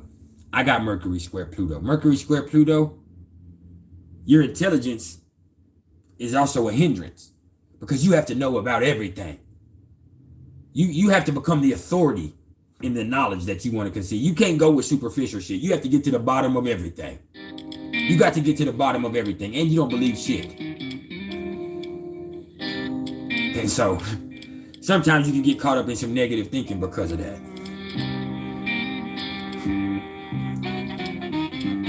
Your Sun trine North Node. You know, that really depends on the sign, to be honest with you. But with Sun trine and North Node, like, as long as you're being genuine, you're going to be helped along that path of getting to that North Node destiny.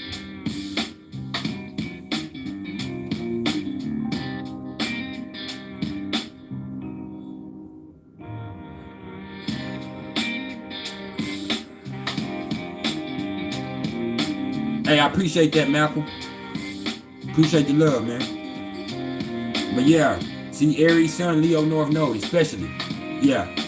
As long as you're being your real self, your authentic self, fearlessly, then you'll be able to become that boss that North Node wants you to be. The king. That fearless competitor.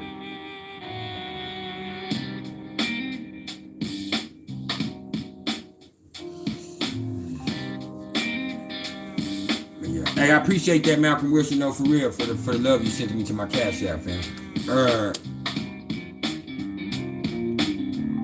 Venus and Pluto. Now, Venus trying to Pluto. That's sexy. Venus trying to Pluto says that, you know, you got sexual healing. Venus trying to Pluto means that there's a powerful sexual attraction that comes to you and from you. People just want to be involved with you. You know what I'm saying? But you got to be careful that you're not manipulating people with that. With great power comes great responsibility.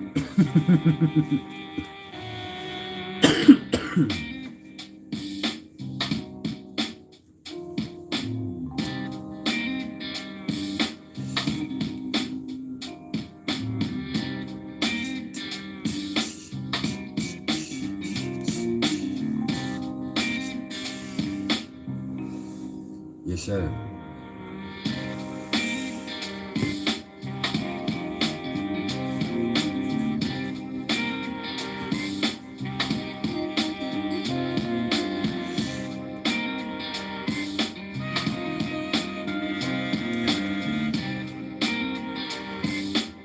I got Venus square. It ain't an exact square. My Pluto's at 4 degrees of Scorpio in my first house. My Venus is at 12 degrees of Leo in my 10th house. So, it's not an exact square, but it's there.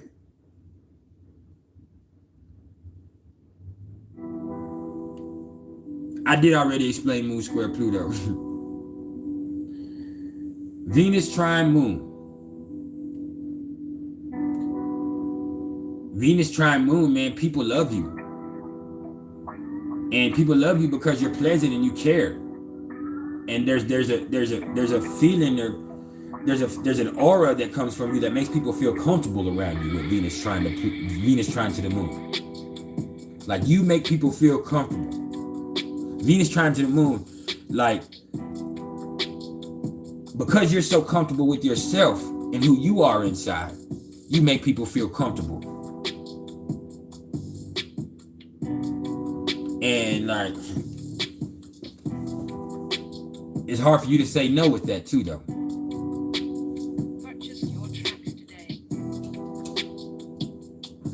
Mars trying to Saturn. Like, your endurance is out of this world. You can go longer and harder than everybody with Mars trying to Saturn. And you're willing to work for whatever comes to you. And because of that, a lot of things are going to come to you.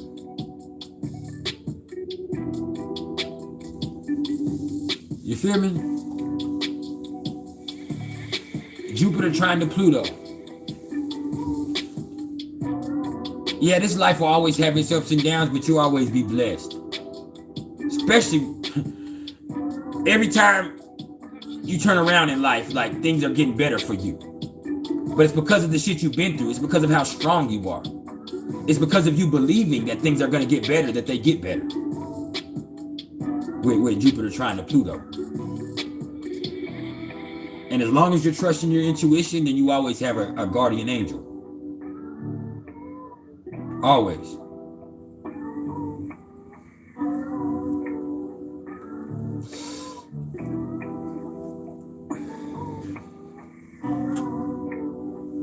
Hey, y'all, make sure y'all tune in tomorrow and Wednesday too, y'all.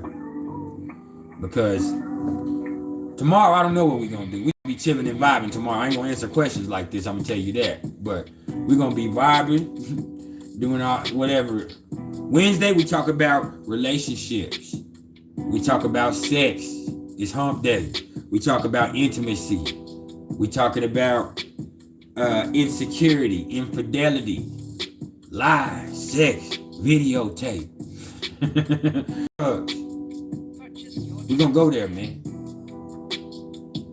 Wednesday, that die.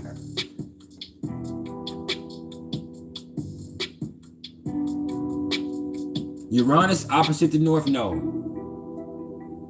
You're gonna go through some unexpected events in life that are gonna try to take you off your note. Can't let that happen. And you also have a whole bunch of shit going on in your head. You cannot let that make you lose focus. You gotta stay centered on that North Node. Okay, you can't let the unexpected keep you from losing focus.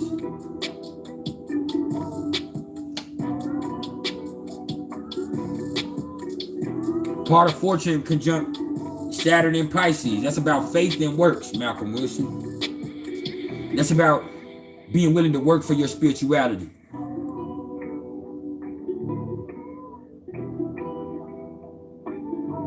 You know what I'm saying? That's about getting blessed through blessing other people. Damn, my magic. That's a blessing in itself.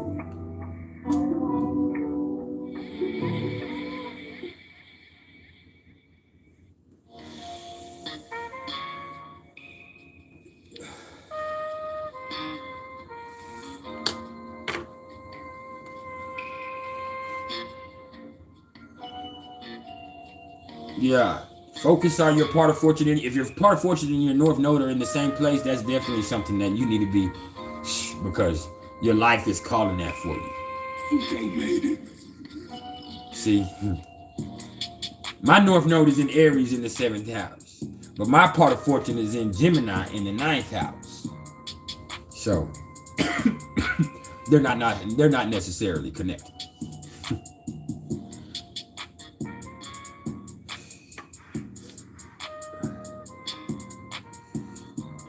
Part of fortune with the moon is just about being genuine.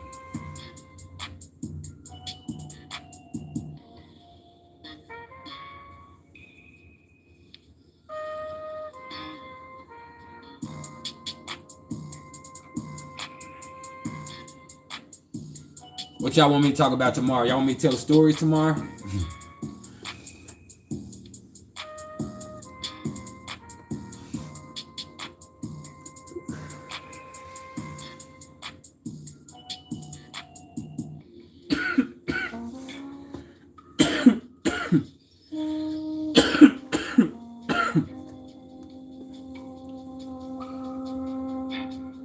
I might put y'all down with some stories tomorrow.